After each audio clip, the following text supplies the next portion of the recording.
Hey everyone, quick intro for a quick little exercise. Just painting these flowers, like black-eyed Susans, I guess you'd call them. So I found this exercise online as a short. It's got a brief little description, and then I went into it in a little more detail of what I found. So yeah, it's quick. It was easy. It was fun. I mean, I just did multiple versions. Not like I wanted to do one piece. I actually did it in different paints too. So I used my professional colored paints, and I also used this. Where'd it go? There it is. This. So it's a praying. Is that it? Yeah, praying ovalate. Like basically for elementary grade school kids. You can see the difference. So this one's the non-professional. This is the professional, right? So, but I'm just going through the exercise, doing a bunch of different times because I'm going to end up teaching this to some students. So there you go. So I'll stop talking. You get into it. I'm not going to do an end. So as always, if you like it, give me a like. If you have any comments, definitely give some comments. And subscribe if you want to know when the new things are posted. Thanks, guys. Okay, so I'll go through this once, and it repeats 3 times because there's 3 flowers, right? So I started with some brown, which isn't right out of the tray. I mixed in some blue as well, and maybe a little bit of neutral, and just made basically a half circle for the center of the flower. And then petals using yellow and yellow ochre mixed together. I'll add a couple of smaller petals, add some details into the petals while I'm at it, darken up the brown, right? Then I'm going to a magenta or an orange while the petals are still wet, and adding some color in so that it can bleed. And that's basically the process for making the flower, right? When I was making the flowers, I keep an eye on them, see how the paint's drying. As it gets a little drier, I can add a little more detail into it. Just keep going back and forth to them. Not too much time. I mean, this is a pretty simple little painting / exercise.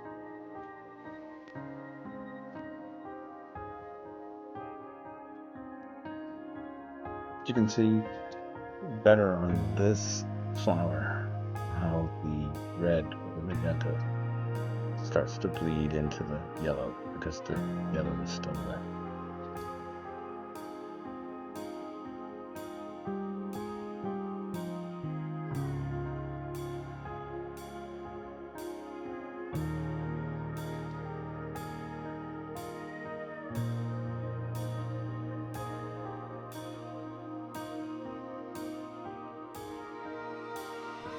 Now we're starting the last of the 3 flowers. We're going through the same process.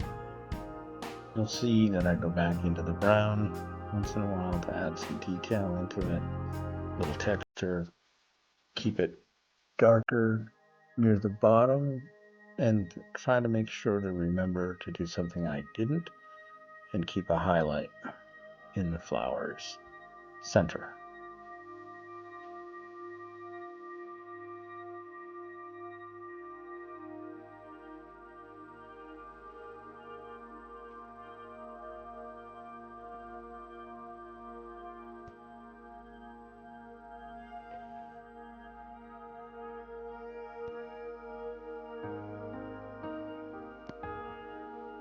Like I said, you'll notice I go back to the other flowers.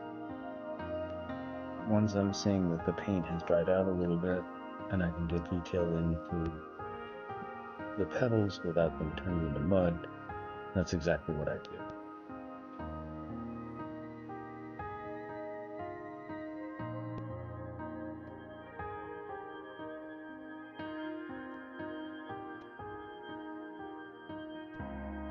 time to start considering the stems, the leaves, right? Notice when I'm doing the leaves, I'm doing them pretty loosely. And I'm leaving some white exposed in the center as well. Keep going back and working the green, giving it a shadow or an edge.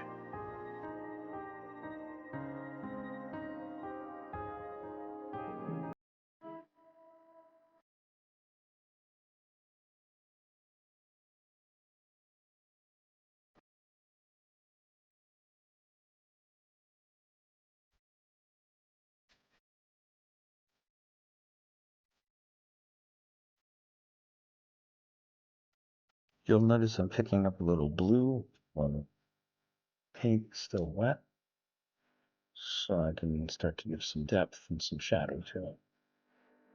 Then I'm going back a little darker into the centers, just picking up some detail.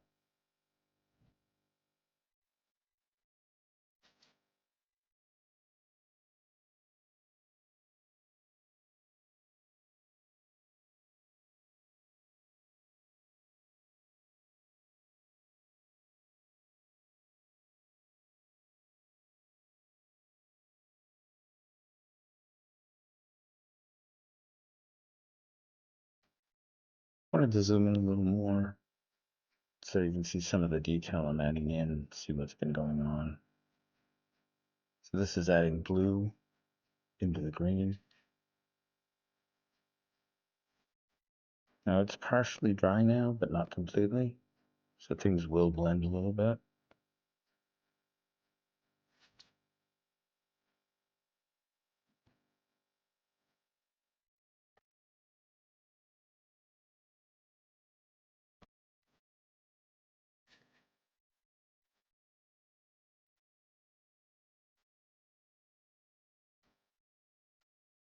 I see this as a simple, quick little painting.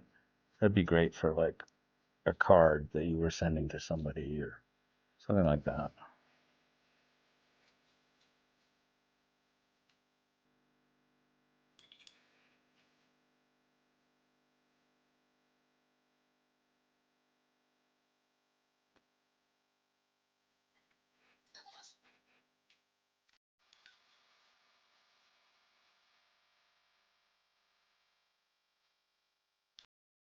A little bright green to add a little interest into the leaves and the stems. And we're pretty much done. So thanks again for watching. Hopefully you got something out of this. You looked at the link and went to the original lesson as well. Stay with us, ring the bell, subscribe if you want to see more content. Thanks a lot, everyone.